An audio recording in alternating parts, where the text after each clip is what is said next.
সিনেমার সাফল্য, জনপ্রিয়তা কিংবা অভিনয় জীবনের অর্জনের পাশাপাশি এখন তারকাদের প্রভাবে আরেকটি গুরুত্বপূর্ণ হিসেব ধরা হয় সামাজিক যোগাযোগ মাধ্যমে। বাংলাদেশে এক্ষেত্রে সবচেয়ে বেশি গুরুত্ব পান ফেসবুক অনুসারীর সংখ্যা। বিদ্যা Sinha Mim. Lux channel I superstar প্রতিযোগিতার মাধ্যমে বিনোদন অঙ্গনে পথ চলা শুরু বিদ্যা সিনহা মিমের। 2007 সালে আসরে চ্যাম্পিয়ন হন তিনি।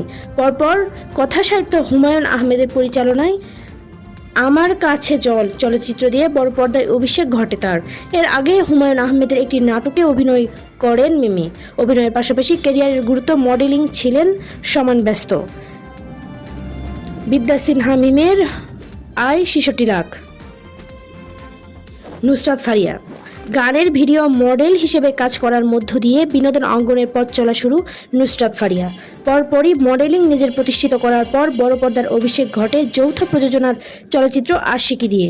এ ছবিতে তার বিপরীতে অভিনয় করতে দেখা যায় কলকাতার অভিনেতা অঙ্কুশ হাজরা। তার আয় 72 লাখ। অপু বিশ্বাস।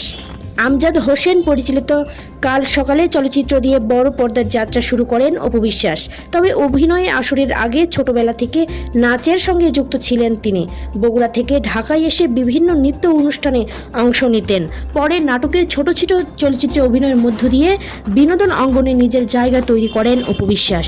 এরপর চলচ্চিত্রের কাজ শুরু করেই শাকিব খানের সঙ্গে জুটি বাঁধেন।